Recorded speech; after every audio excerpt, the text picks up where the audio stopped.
Atenção internautas de todo o mundo, para o toque de 5 segundos.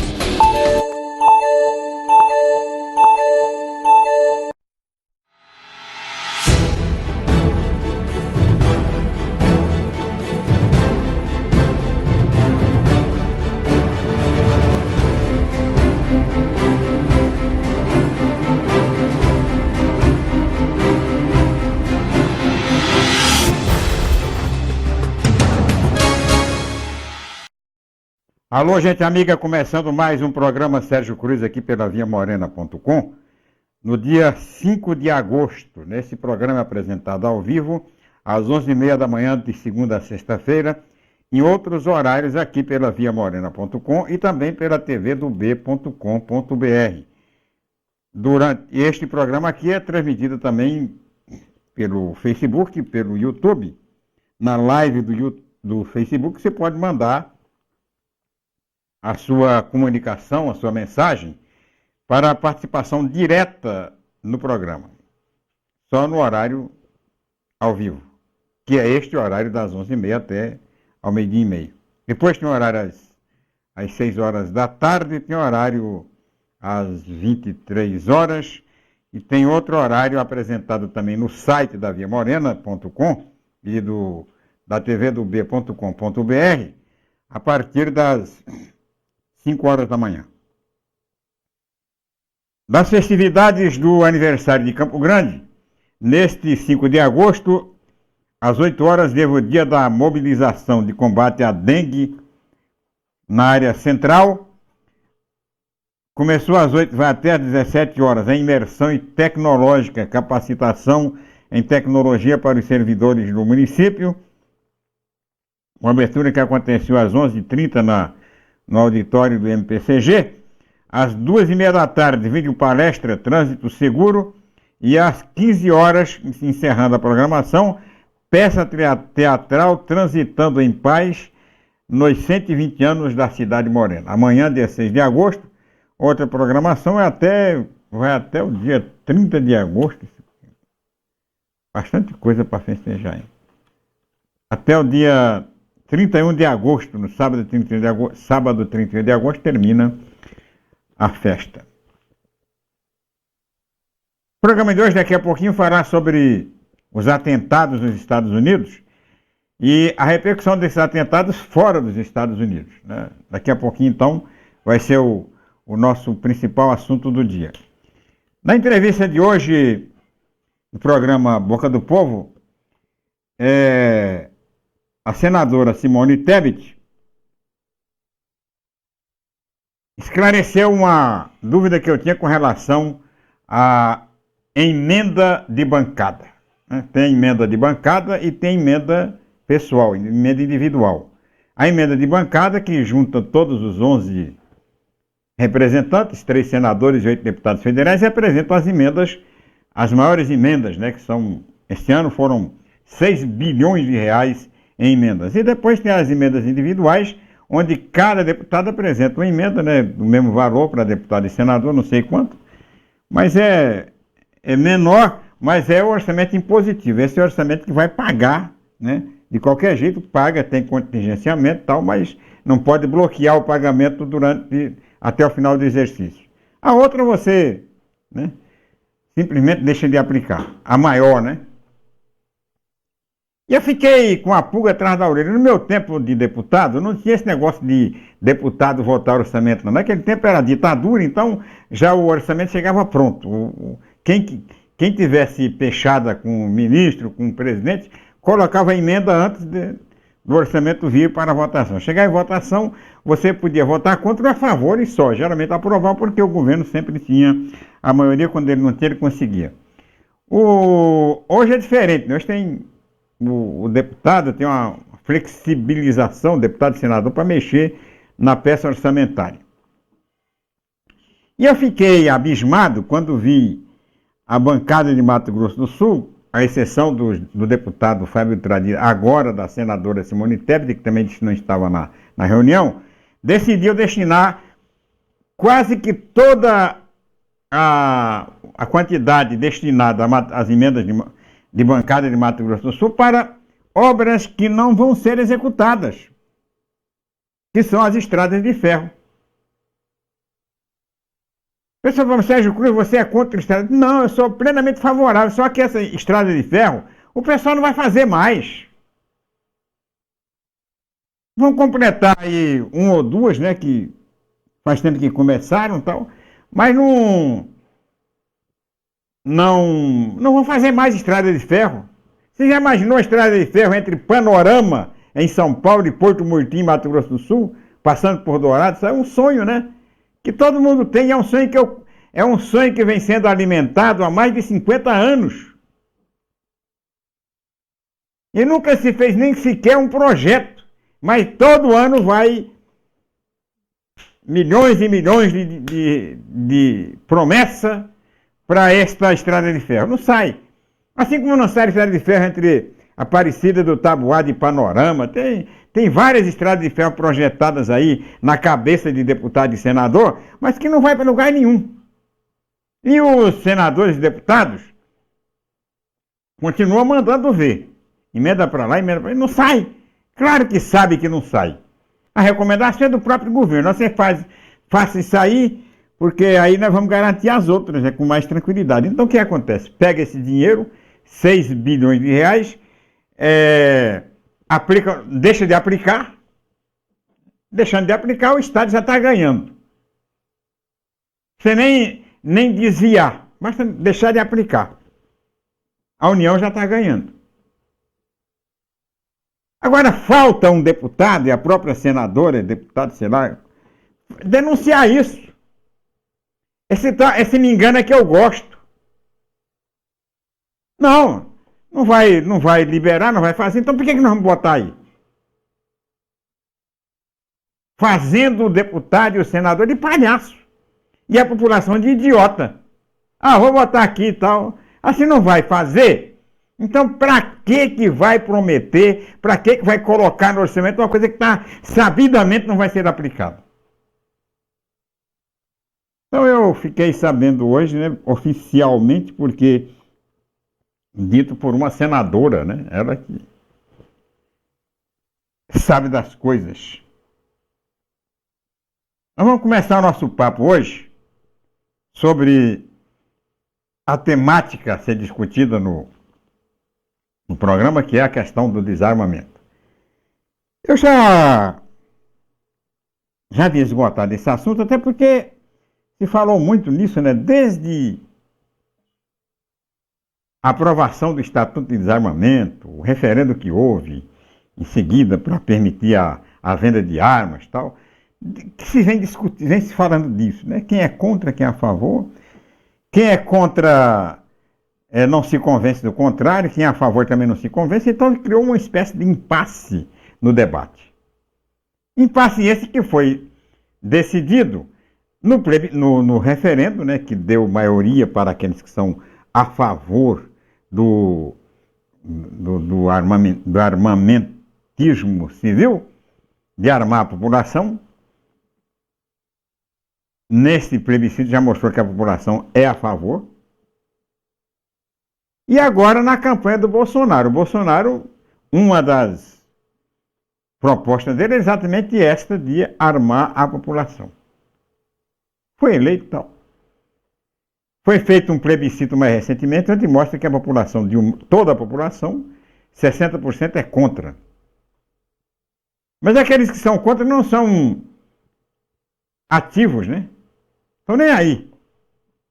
Aqueles que são a favor de armar o povo, aí são numericamente menores, mas tem muito mais agressividade na hora de defender a proposta. Então, eu estou convencido hoje, não conformado, mas respeito a opinião da maioria. A maioria vai armar o povo, vai. Agora é preciso, antes de... Esse é um processo, né, que tem que ser feito com muita cautela, né? Não com a afobação e a improvisação que querem os armamentistas e o próprio presidente da República, para evitar o furo na água, né? O tiro no pé. Sempre que se vai fazer, para participar desse programa, você entra na live aí, tá? Live da Via Morena, no Facebook. Para participar, para assistir, você pode assistir no Facebook, no YouTube, pode participar no site da viamorena.com e também no site da tvdob.com.br, tá? Mas eu falava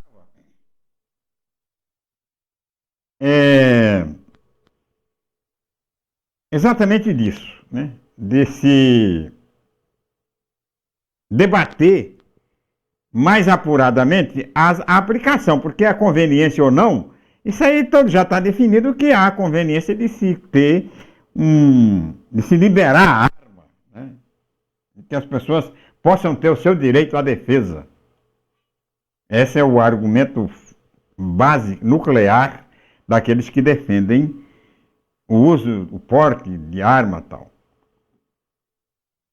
Nos Estados Unidos, é permitido, tem uma emenda constitucional, a emenda número 2, a segunda emenda, né, que permite que dá direito ao cidadão a andar armado. Libera o porte de armas, já se tentou, e se construiu lá uma estrutura armamentista, né? A maior indústria armamentista do mundo está localizada lá, e que precisa sobreviver disso. Tem que abrir, né, liberar exatamente para poder vender. É um mercado, é um nicho, importante nicho de mercado. A maioria é a favor. Tem lá uma associação muito poderosa, que é a Associação Nacional dos Rifles, né? Dos portadores de rifles, que patrocina a campanha de deputado, patrocina a campanha de senador, patrocina a campanha de governador e até de presidente da República. Uma organização ligada ao Partido Republicano do Trump, que é poderosíssima. E há nos Estados Unidos uma cultura centenária, bicentenária, tricentenária do povo andar armado. Então, o povo andar armado. Tem problema? Tem. Os Estados Unidos são hoje o país mais violento do mundo, se comparado aos países chamados países desenvolvidos. É mais violento que a Alemanha, é mais violento que a Itália, é mais violento que a Inglaterra, é mais violento que a França, mais violento que o Canadá. Então, do Clube dos 7, é o país mais violento do mundo. Você não pode comparar a violência americana com a violência brasileira. Tem nada a ver. Aqui nós somos países em desenvolvimento, países do terceiro mundo. Não tem muito a ver com o que tem nos Estados Unidos. É um país que tem uma polícia altamente preparada, uma polícia que tem capacidade para fazer o contraponto com os bandidos. Daí porque o banditismo lá é menor que aqui, é claro, tem polícia, né? Tem tolerância zero. Você não pode armar uma população com a polícia desarmada. Você, para garantir a segurança da população, você tem que ter uma polícia armada, sobretudo quando a população está armada. A polícia também tem que estar bem armada. Aliás, mais bem armada que a população, mais bem armada que os bandidos.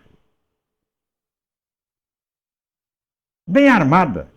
Por que nos Estados Unidos há uma neutralidade, um contraponto, né, da polícia armada, povo armado, polícia armada? Não garante uma menor índice de violência em relação aos países do terceiro mundo? Exatamente por causa disso. Então, se quer fazer, aí fica lá. Quer dizer, reduz a violência doméstica em relação à segurança das famílias e em comparação aos países de terceiro mundo, subdesenvolvido, mas aumenta um perigo novo, né, que está surgindo agora. Falo agora porque é coisa de 20, 30 anos, que é o terrorismo doméstico. que existe nos Estados Unidos, em enorme escala, que já existe em outros países em menor escala. Aqui no Brasil, por exemplo, recentemente nós tivemos uma ação terrorista em Suzano, a invasão de uma escola e tal. Que para mim é terrorismo puro. É puro terrorismo. E a gente vive hoje, gente, uma fase de ódio. Ódio entre as pessoas.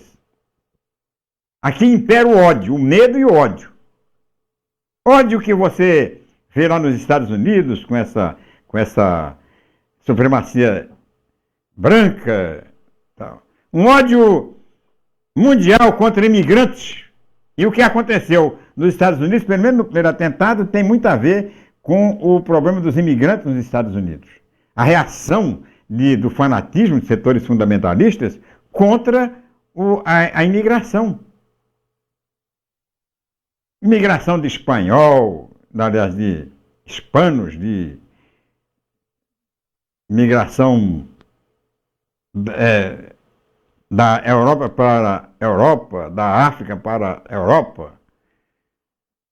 Você vê, hoje a Alemanha é um dos países do mundo, né, lá na Europa, e um dos países do mundo com mais número de imigrantes. Eu tenho aqui uma lista onde aqui, ó.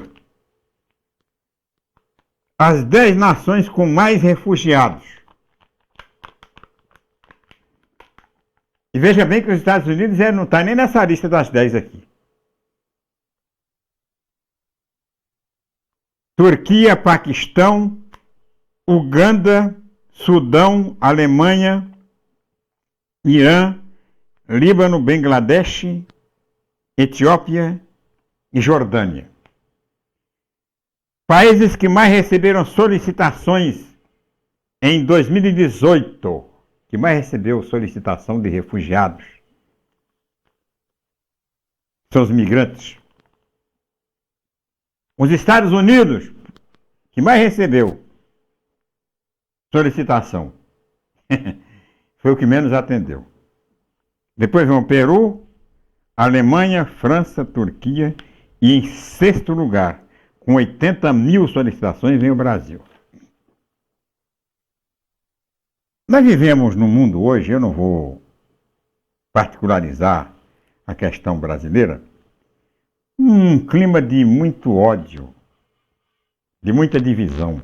Aqui no Brasil, por exemplo, nós temos divisão racial, temos divisão regional.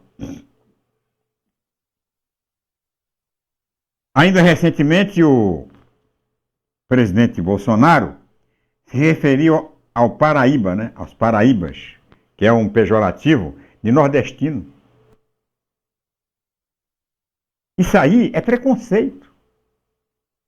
Agora, é dito pelo presidente da República que termina autorizando os setores radicais a utilizar isso, a usar isso aí como se fosse normal. Ora, se o presidente falou, é isso aí, é para valer.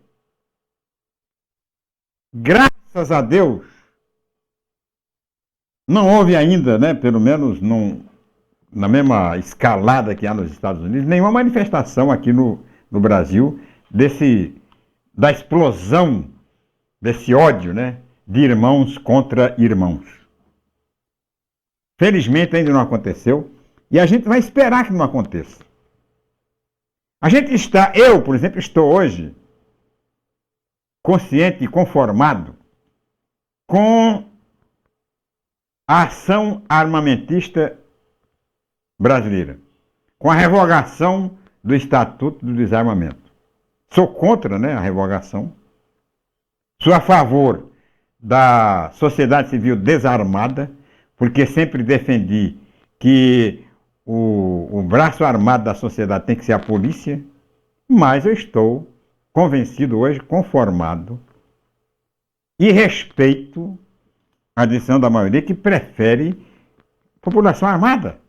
Agora, vamos armar a população, mas vamos ter o mínimo de cuidado, né, para não botar a arma na mão de quem não pode, né, de quem está impedido por alguma razão de fazê-lo. Não pode abrir geral, né?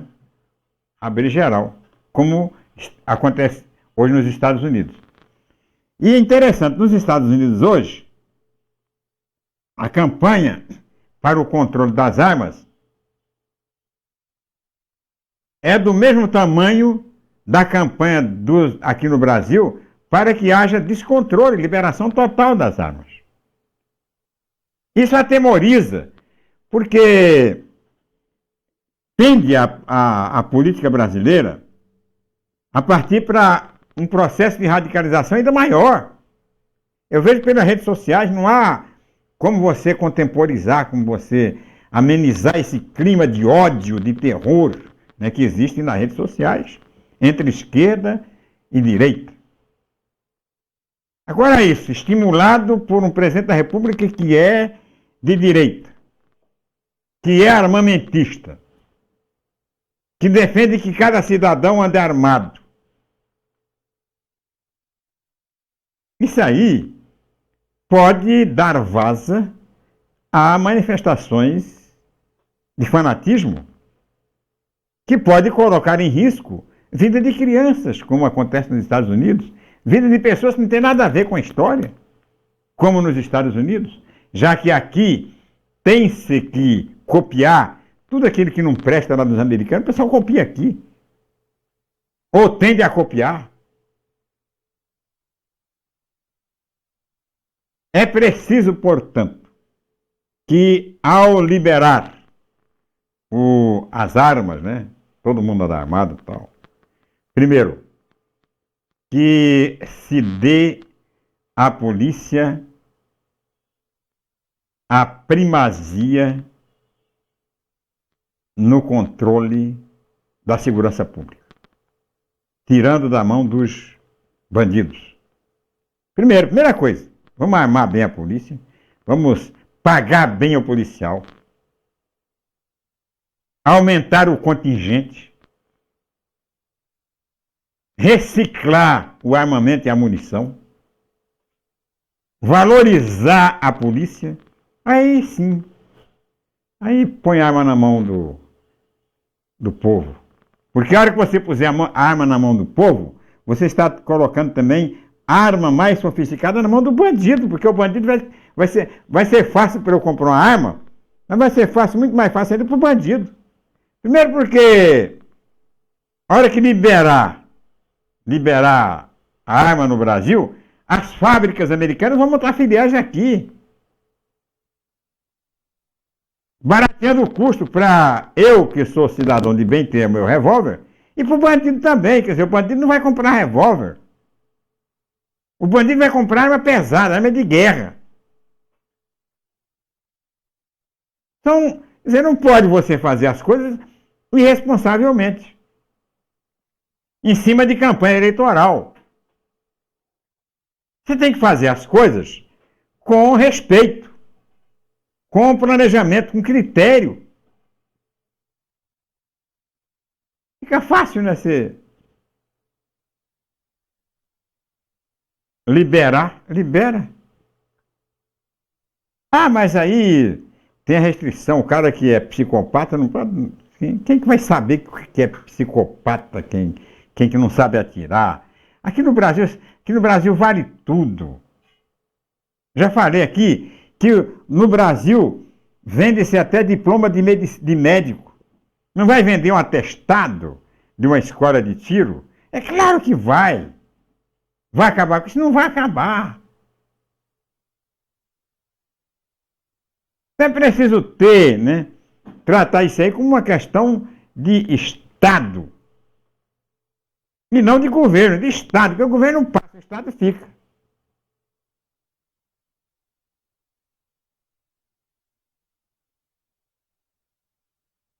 Veja bem o que eu estou falando aqui. Não, eu estou conformado, vou respeitar a lei, apesar de discutir e manter minha posição veementemente contrária, mas admito, até porque não tem jeito, né? Porque já decidir, mas vamos pelo menos seguir algumas em defesa da vida daqueles que não vão usar arma, porque por questão de consciência. Não vão usar livro para combater arma, nem flor para combater arma, como o pessoal fala aí, né? Eu prefiro o livro. Eu prefiro morrer com o livro na mão a morrer com a arma na mão. Mas não é, meu pensamento não tem nada a ver com o pensamento da maioria. É uma coisa minha, é uma coisa pessoal. Até porque eu sempre disse aqui que arma é um vício. Arma é um vício como qualquer um outro vício. Cigarro, droga ilícita, cocaína. Estava vendo ontem na televisão um grupo, uma quadrilha que foi presa porque estava matando onça. Ia para o Amazonas matar onça. Mataram em alguns anos cerca de 10 mil exemplares. Acho um absurdo, mas 30 anos. E os vídeos que ele gravava diziam que matava por prazer. Era o hobby, né? Para matar onça. O hobby. Eu quero matar onça, gostei de matar. Vai lá, atira na onça. A onça não está fazendo mal nenhum para ele. Mas ele vai lá como ele gosta de... Solta os cachorros e mata a onça. É um vício. É um vício. O meu pai gostava de andar com um revólver. Um 32. Ele saía comigo, já enfiava o revólver na cinta, né? E ia comigo. E eu implicava, né? Porque eu achava aquilo ali totalmente desnecessário. Não ia resolver nada. E eu falava, meu pai, mas por que andar armado? E ele respondia, né? Não, eu ando armado, mesma coisa. Porque, pergunta por que você fuma. É o vício. Não posso sair de casa sem minha arma. Assim como você não pode sair de casa sem o seu maço de cigarro. Será que ele estava certo? Mas eu acho, concordo com ele que é um vício, né?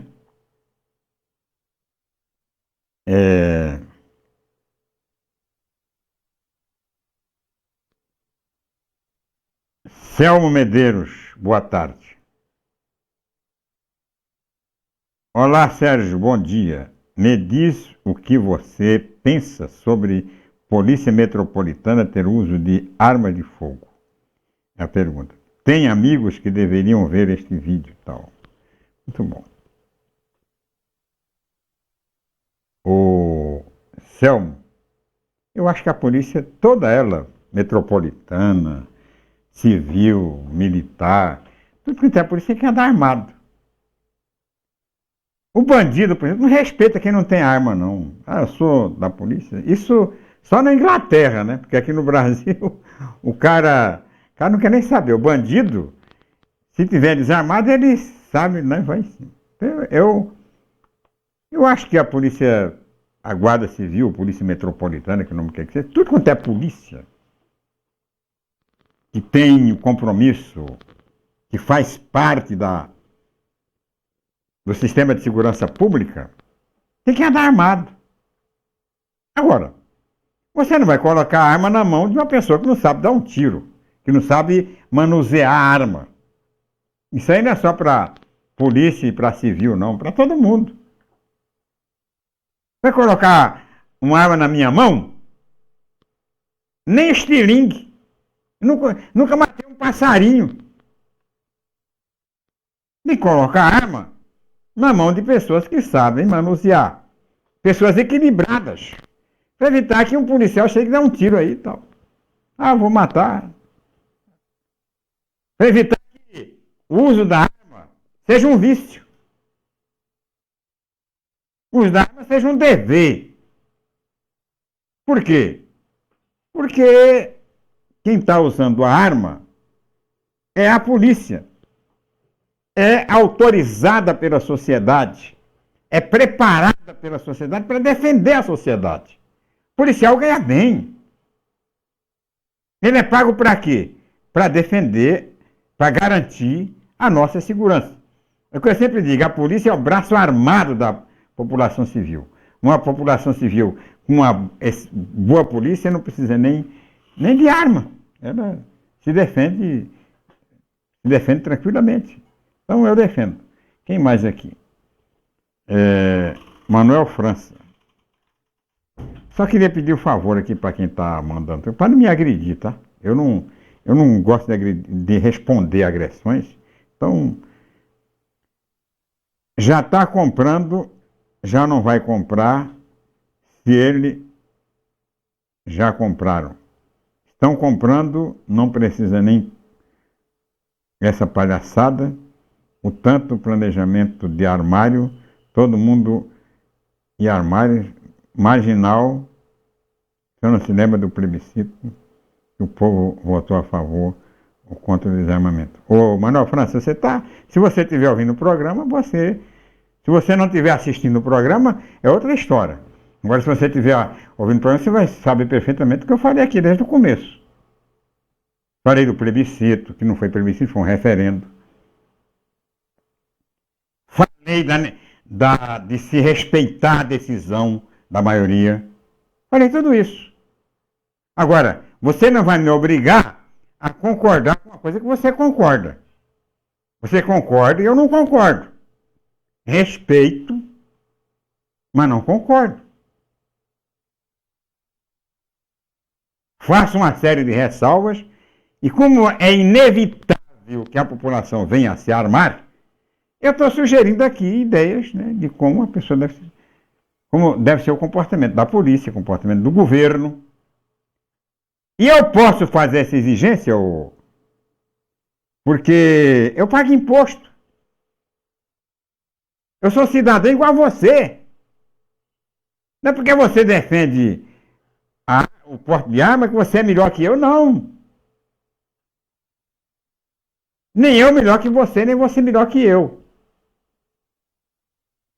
O porte de arma, se legalizado, deve ser implantado. Agora, eu sou contra e vou defender até o fim que, mesmo na aplicação, sejam observadas algumas regras que garantam a minha segurança contra o porte de arma, contra a liberalidade. Eu sou contra a liberalidade. Andar armado, não. Defendo que toda a polícia tem que andar armada, né? Como é que já se viu agente penitenciário sem arma? Absurdo. Tem que ter arma. O que intimida o bandido é a arma. O resto ele não tem medo. Aliás, tem muitos que não tem medo mais nem de arma. Agora imagine você sem arma. Então não cabe para mim esse tipo de admoestação, de crítica e tal, porque eu sei perfeitamente o que eu estou falando. Vou voltar sobre esse assunto e quero ouvir mais opiniões depois do tempo em Brasília e no estado de Mato Grosso do Sul.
Quando o Heitor nasceu, eu fiquei na enfermaria com mais 5 mulheres, né? E todos bebês prematuros, que por algum motivo estavam lá há mais tempo. E aí eu via que as mães já não conseguiam tirar tanto leite, eles não podiam mamar, então não tinha aquela produção, né? Porque é importante a sucção do bebê para a produção do leite. Aí eu me coloquei no lugar daquelas mães, porque se fosse eu, se meu filho precisasse, eu ia querer muito que alguém se disponibilizasse a doar. Eu levo o leite, né, já depois que está congeladinho, entrego no banco de leite. Lá eles vão processar, primeiro eles vão avaliar se tem sujidade, né, se tem alguma coisa, se o leite realmente está apto para pasteurizar.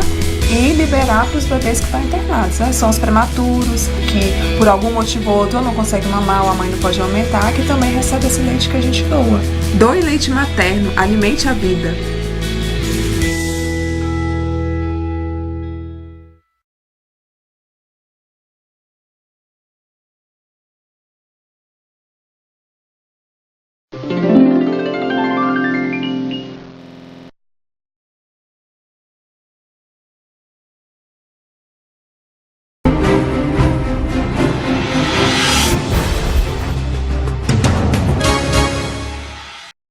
Voltando com o programa Sérgio Cruz aqui pela viamorena.com, a gente está falando aqui sobre armamento civil, desarmamento. É um assunto meio velho, né? Mas já que pode estar comendo lá nos Estados Unidos. Agora, a campanha nos Estados Unidos para o controle da fabricação, vendas, principalmente a venda da arma, é muito grande.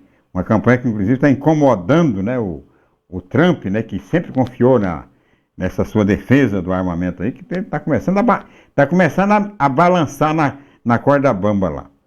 Estou recebendo aqui o meu amigo Osman Carlos de Matos. Boa tarde, Osman.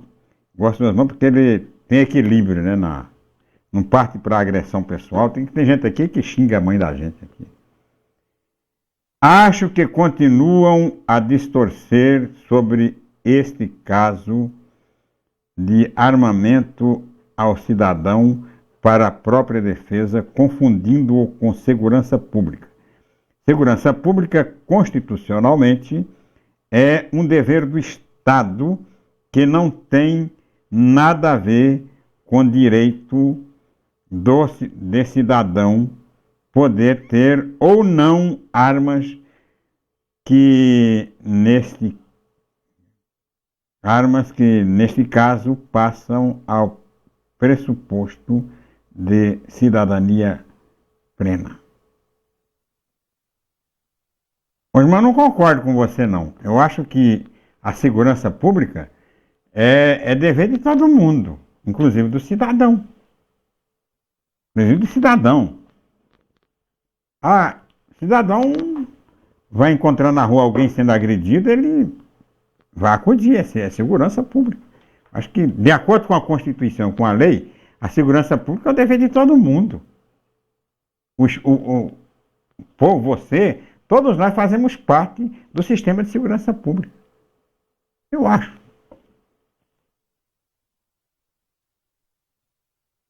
Agora, se você fizer um levantamento estatístico, porque as pessoas não costumam fazer isso, pessoas que defendem um ponto de vista e termina bitolando, né, bitolando a sua posição.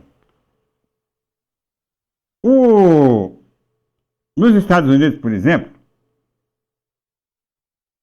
lá o índice de criminalidade é menor que do Brasil. Bem menor.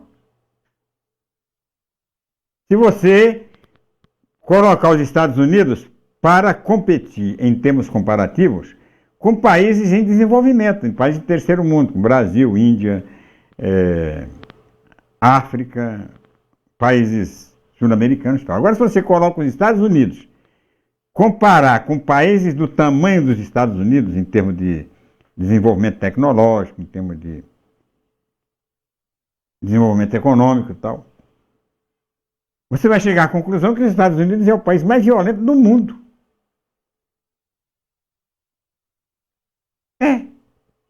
Lá tem mais crime que no Japão, que na Alemanha, que na Itália, que no Canadá, que na Inglaterra, na França.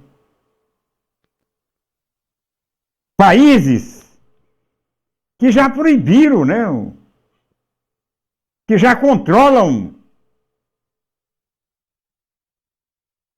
o porte de arma, o uso da arma. Tá vendo aqui mas no Japão, você faz um teste e acerta 95% no teste, você já sai, já tem o porte. Não é assim, não. Não é assim, não. Lá no Japão, é muito mais difícil você conseguir o porte de arma do que aqui no Brasil. Esse negócio de 95% é o teste final de uma série de providências que você tem que tomar. uma mala de documentos que você tem que juntar. As proibições lá são maiores do que aqui no Brasil.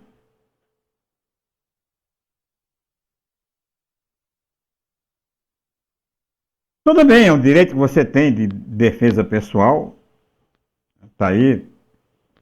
Não vamos discutir isso, porque isso me parece que é assunto já vencido, apesar do Supremo, do Congresso, de ter melado lá o decreto do Bolsonaro. Mas vai chegar a esse ponto aí. É preciso que, ao chegar a esse ponto, não haja uma revogação do Estatuto do Desarmamento. Vamos mudar o Estatuto, vamos flexibilizar o Estatuto, mas vamos manter garantias de que a coisa não descambe para a liberalidade total. Né? Todo mundo chega na farmácia e já compra uma arma e já arruma um atestado de sanidade mental. Porque aqui no Brasil, como eu disse, é fácil você arrumar isso. Arrumar atestado médico, atestado escolar, que você arruma qualquer coisa. Infelizmente, o Brasil é o país onde tudo é feito por dinheiro, né?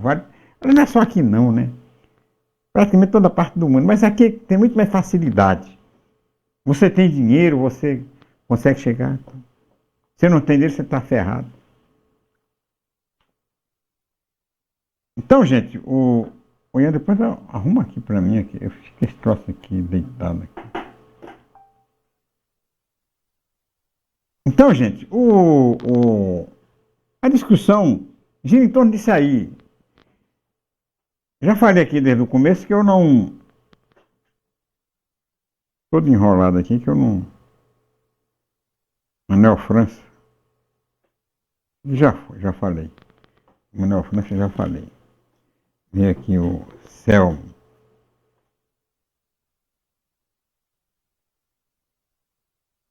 Selmo Medeiros. Já falei já dei aqui uma opinião dele, mas tem uma outra aqui. Sou totalmente contra armas em civis, pois até uma briga de trânsito culminou com a morte de uma criança inocente em um crime absurdo que uma pessoa da imprensa cometeu há alguns anos atrás. É o famoso caso do jornalista Aguinaldo, né, Gonçalves, que numa briga de trânsito terminou matando uma criança que não tinha nada a ver com a história. Agora, isso aí eu até considero um caso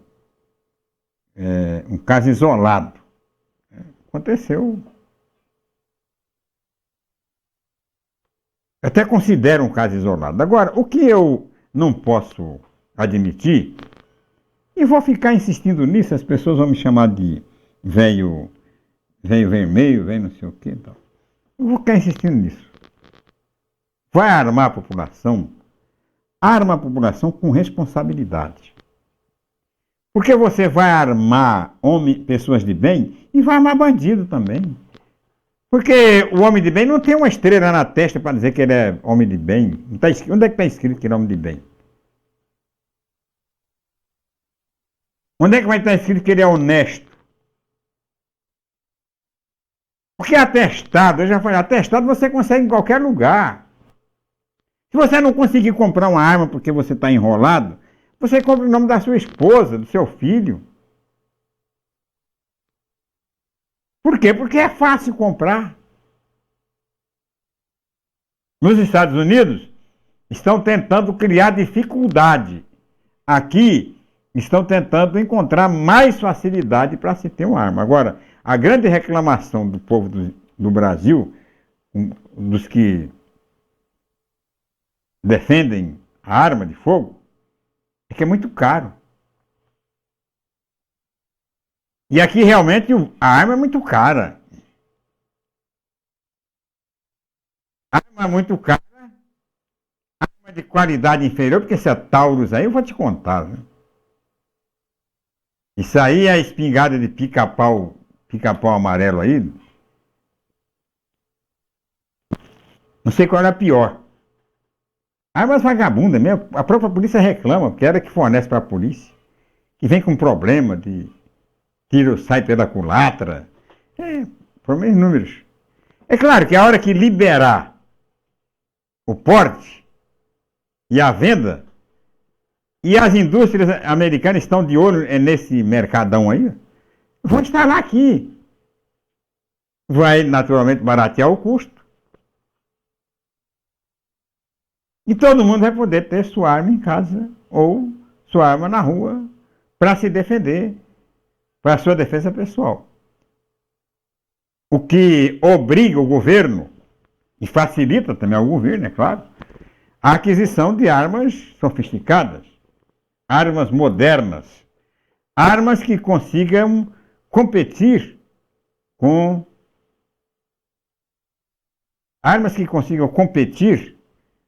a arma dos bandidos. Porque o bandido ele vai buscar, se ele não conseguir arma aqui, ele vai buscar no quinto dos infernos. Mas ele tem armas sempre de primeira qualidade. Se ele conseguir mais barato aqui, melhor ainda para ele, né? Pior para a sociedade. Quero falar um pouquinho sobre o meio ambiente. Foi outra pergunta que eu fiz hoje para a senadora Simone Tebet. O problema do meio ambiente. Sempre que a gente fala de Amazonas, e está cheio de mensagem aqui no meu celular, sempre que fala de Amazônia, devastação da Amazônia, sempre diz, mas será que é só o Bolsonaro que devastou a Amazônia? O Bolsonaro tem 7 meses de governo. Não devastou nada, né, em comparação aos centenares para trás. O problema, a precaução e o medo que a gente tem, não é pelo que foi feito, não é pelo que pode vir a ser feito. O único receio é esse. Porque os governos anteriores, por mais que tenham permitido o desmatamento, sempre apoiaram atitudes contra o desmatamento. Sempre apoiaram. As ONGs, sempre apoiaram as ONGs. Apoiaram o INPE. Fizeram uma política transparente, né? Todos os governos que eu vi aí, desde o Fernando Collor para cá, principalmente, todos eles tiveram a preocupação com a preservação. Mesmo que fosse apenas uma preocupação formal, mas havia, né? Leis politicamente corretas para reprimir o desmatamento, a devastação, principalmente da Amazônia. Agora, gente, o Brasil não é apenas a Amazônia, não. O Brasil é o Cerrado, que já está praticamente destruído. O Brasil é o Pantanal, bonito. Foi o motivo da minha pergunta hoje à senadora Simone Tebet. Se ela não tem a preocupação, quer dizer, flexibiliza a Amazônia, flexibiliza o resto. Tem preocupação com o fim do Pantanal, com o fim de Bonito? Aí ela acendeu, não, espera um pouquinho. Porque todo mundo de olho na Amazônia esquece que nós temos o Pantanal aqui. E se abrir lá no Amazônia, na Amazônia, abre aqui também. E tem muita gente querendo acabar com o Pantanal.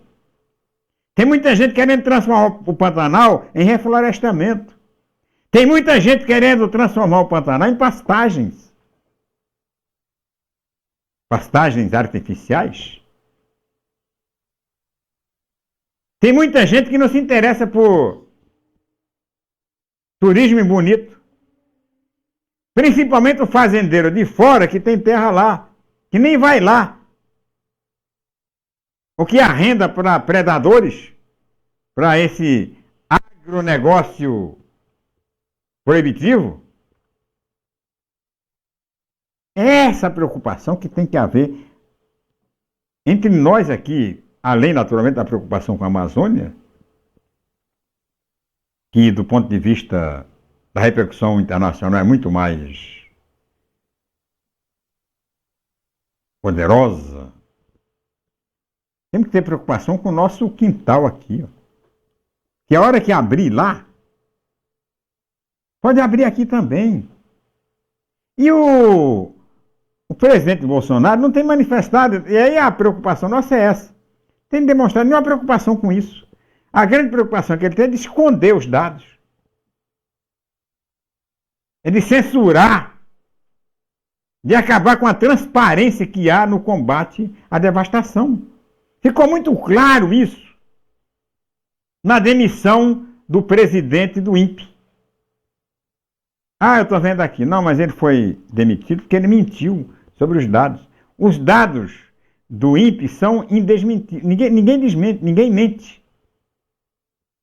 Ninguém pode mentir porque é fotografia. Vai lá, bateu a fotografia e tal. O que você pode é esconder a foto. E é o que me parece que estão tentando fazer, esconder esta fotografia. Acabar com essa transparência. E é o meu medo. Meu medo danado, que você fala aqui, aí vem a enxurrada de fanáticos para dizer que você está mentindo. Não é nada disso. E eu quero estar mentindo. Verdadeiramente eu gostaria de estar mentindo. Que todo esse meu temor fosse um grande equívoco. Que ao invés disso, o presidente Bolsonaro vai tratar, respeitar os projetos, né, para a Amazônia, para o Pantanal, para Bonito. Não vai permitir que Bonito, que é o maior destino de turismo contemplativo do mundo, venha se transformar numa fazenda de soja. Venha se transformar numa fazenda de gado. Mas que cresça como centro turístico do Brasil. É isso que a gente quer.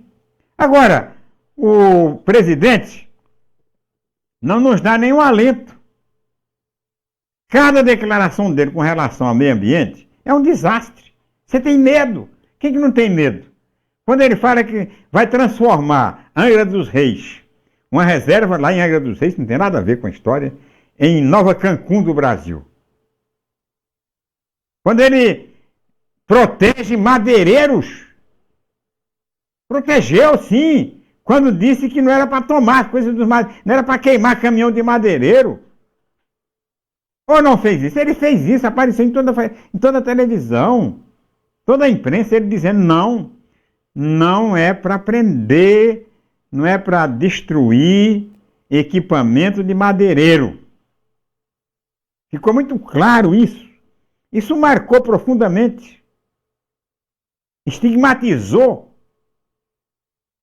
É preciso que o presidente da República, o ministro do Meio Ambiente, o Ministério da Agricultura, passem para a população, não para os fanáticos, né? Porque tem um pessoal que é fanático. Pessoal que quer matar onça, pessoal que quer destruir floresta, aí você vai fazer governo para esse tipo de pessoas, vai fazer naturalmente um governo equivocado. E aí o temor, o medo que passa para aqueles que têm responsabilidade para com o país. Para aqueles que têm responsabilidade para com o Pantanal, Bonito, o Cerrado, a Amazônia, a Caatinga, a Mata Atlântica. O que a gente quer do governo é que ele passe essa confiança para ter o nosso apoio e o nosso crédito. Como é que nós vamos acreditar no governo que toda hora fala em transformar Angra dos Reis em Cancún? Que fala em flexibilizar a fiscalização ambiental. Que fala em acabar com a indústria da multa.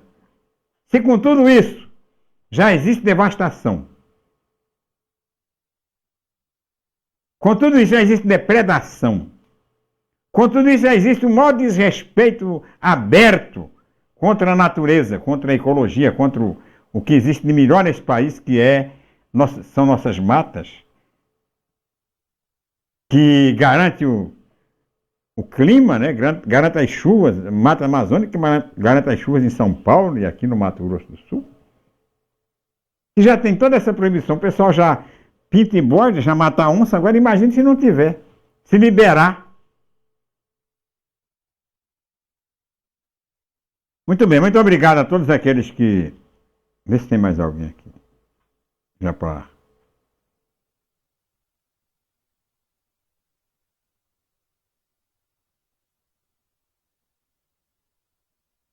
O Selmo, sobre sua pergunta aos recursos, emendas parlamentares, de haver recursos bilionários que vêm denominado para ferrovias, a resposta da senadora não convenceu. Foi a entrevista que ela deu agora recentemente no programa Boca do Povo, que a gente retransmite. Mas muito obrigado a você por sua atenção e amanhã, terça-feira, a gente volta com um novo assunto aqui no programa Sérgio Cruz. Boa tarde e tchau, Pica-Pau.